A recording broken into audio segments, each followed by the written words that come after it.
Buenos días amigos, ¿cómo están ustedes en este sábado? Y bueno, quisimos grabar desde nuestro salón de Península Viva para invitarle a nuestra reunión el día de mañana a las 11 de la mañana.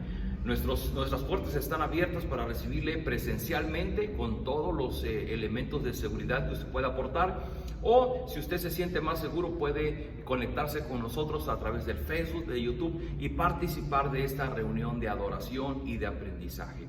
El día de mañana terminaremos con nuestra serie de predicaciones, decisiones que sanan tu vida, y el día de mañana es perseverar, decisión número 8, de perseverar hasta el fin. Y continuando con nuestras reflexiones sobre el libro de Jueces, nos quedamos en el capítulo 10. El día de ayer vimos que después de Abimelech, ese terrible hombre, vinieron otros dos jueces de nombre Tolá y de nombre Jair.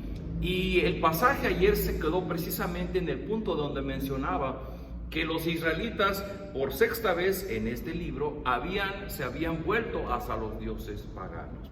Pero déjeme decirle algo. De manera común, las personas interpretamos, nos explicamos a nosotros mismos nuestro mundo en función de lo que conocemos, de lo que creemos y de los eventos que suceden. Así es que por eso es tan importante poder leer la Biblia, porque en la Biblia podemos conocer la perspectiva de Dios, la interpretación que Dios hace de las cosas que nosotros vivimos y que nos suceden. Ese es el caso de la segunda parte del capítulo 10 de Jueces, y empiezo a leer con ustedes a partir del versículo 10 en adelante, y dice: entonces los israelitas le pidieron ayuda a Dios y le dijeron: hemos pecado contra ti al abandonarte para adorar a dioses falsos. Y Dios le respondió: yo los libré de los egipcios, de los amorreos, de los amonitas y de los filisteos. ¿No es verdad? Cuando ustedes me suplicaron que los salvara, yo los libré de los sidonios, amalecitas y de los madianitas. A pesar de eso, ustedes volvieron a abandonarme para adorar a dioses falsos. Así que ahora no los voy a salvar. Vayan a pedirle ayuda a los otros dioses, ya que ustedes los eligieron, que ellos los saquen del problema. Queridos amigos, de manera común nosotros nos movemos con las cosas que conocemos y lo que nosotros alcanzamos a comprender de nuestro mundo. Pero es muy difícil o imposible que nosotros podamos comprender la perspectiva, la explicación que Dios hace de nuestro mundo si no vamos a la Biblia. Por ejemplo, en este pasaje. Y déjeme decirle algo, en la Escritura se habla de los antropomorfismos, es decir, del lenguaje que intenta describir las acciones, las reacciones o los sentimientos de Dios. Dios es un Dios, Dios es un ser supremo, y una manera de poderlo entender es cuando le asignamos características como persona. Y lo que podemos entender de Dios aquí es que, número uno, otra vez que el pueblo se había vuelto tras los dioses de los pueblos paganos, y Dios obviamente se había ofendido, estaba molesto otra vez con ellos porque otra vez habían incurrido en la idolatría. Y cuando el pueblo, después de padecer el sufrimiento, porque dice que los amonitas y los filisteos los dominaron por 18 años y fueron crueles y mataron a todos los israelitas que vivían en Galaad, al este del río Jordán y en la región de los amorreos, y los atormentaron, los acribillaron, les hicieron ver su suerte. Y cuando el pueblo de Israel una vez más empieza a sufrir bajo los pueblos paganos, acuden a Dios. Pero la primera respuesta que Dios les da es esta: yo los libré anteriormente de los egipcios y de muchos pueblos paganos. Dice, pero ustedes se volvieron tras los dioses idólatras de los pueblos paganos. Dice, así que ahora no los voy a salvar. Vayan a pedirle a los otros dioses que los ayuden. ¿Qué significado tiene esta respuesta? Bueno, lo que esta respuesta de Dios está diciendo es que obviamente Dios, en su infinita justicia, está enojado, está molesto con su pueblo porque es su pueblo. No está diciendo Dios, aunque sí lo debe estar enojado contra los otros pueblos paganos, pero no se está refiriendo a los pueblos paganos, está hablando de su pueblo, su familia, el pueblo que Él liberó de Egipto y que lo ha traído por el desierto para llevarlo, para que lo ha llevado a la tierra prometida. Y bueno, como llega a suceder cuando la dificultad es muy dura, dice el versículo 15, que los israelitas volvieron a decirle a Dios: reconocemos que hemos pecado, así que haz con nosotros lo que mejor te parezca, pero por favor, sálvanos ya. Y dice el versículo 16 que entonces quitaron los dioses falsos que tenían y volvieron a adorar a Dios. Ya lo veníamos mencionando ayer. A veces, ¿qué preferimos? Preferimos la comodidad, la abundancia y la prosperidad, aunque corramos el riesgo de olvidarnos de Dios.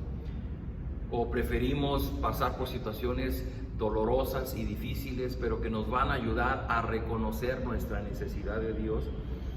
Es lo que pasó con el pueblo. Tras el sufrimiento por la opresión de los otros pueblos, ellos llega un momento en que reconocen que han ofendido a Dios y entonces quitan los dioses falsos que tenían y se vuelven a adorar a Dios. Queridos amigos, una primera enseñanza: la verdad de las cosas es que el que podamos reconocer a Dios como nuestro Dios no depende de la riqueza, de la abundancia o de la pobreza o de la necesidad en la que vivamos.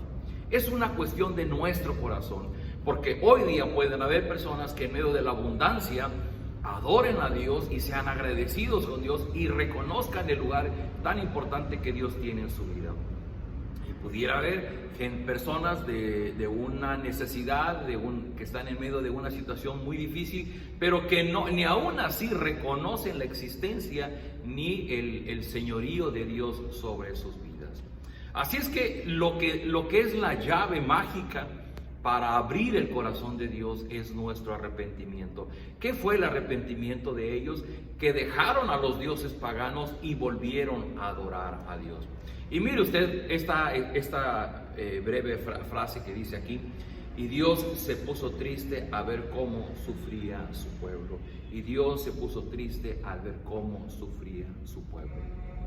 Queridos amigos, yo empecé diciendo que nosotros interpretamos nuestro mundo de acuerdo a lo que creemos y conocemos, y casi siempre son cuestiones propias, y difícilmente interpretamos el mundo de acuerdo a lo que Dios opina.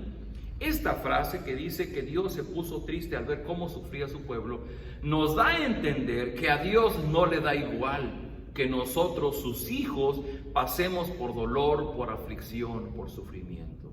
Dios sufre junto con nosotros. Él no nos manda el sufrimiento, Él no nos envía esas experiencias de dolor porque a Él le guste castigarnos. Simplemente son las situaciones producto de nuestra desobediencia, de caminar lejos de Él. Son consecuencias de nuestra idolatría, de amar más a otras cosas o a otras personas más de lo que podemos amar a Dios. Y hoy se lo digo muy claro: a Dios no le da igual cuando nosotros somos idólatras, cuando nosotros nos olvidamos de Él para adorarle, para darle gracias. Dice este pasaje que Dios se puso triste. Es un antropomorfismo, es una forma de explicar con palabras humanas el sentir de Dios. Es decir, a Dios no le da igual que usted ande por la vida lejos de Él, que usted ande por la vida no amándole con todo su corazón como Él lo espera. A Dios no le da igual que usted ame más a otras personas y otras circunstancias más de lo que le busca y le ama a Él.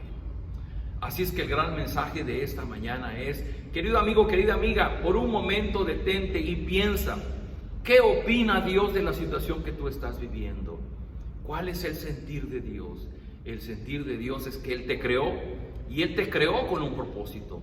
Él envió a su Hijo Jesucristo para rescatar tu vida de su enojo, de su castigo, y poder estar en paz con Él. Esto es lo que Dios ha hecho, porque dice la Biblia que Dios ama a sus hijos.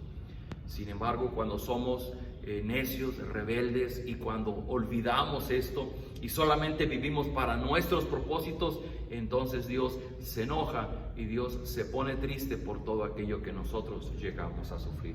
¿Me permite orar por usted? Bendito Padre, gracias por esta hermosa enseñanza, porque podemos ver que tu pueblo se equivocaba, corría tras dioses falsos, y tú te enojabas con ellos al grado de negarles la ayuda.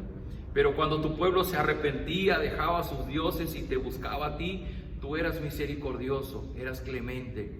Y sabiendo el dolor que había en tu corazón, aún así tú obraste para liberarlos, no una, muchas veces. Señor, en esta mañana queremos pedirte perdón si nosotros estamos viviendo circunstancias difíciles como resultado de que nos hemos olvidado de ti, que hemos vivido solamente para nuestros propósitos y no para los tuyos.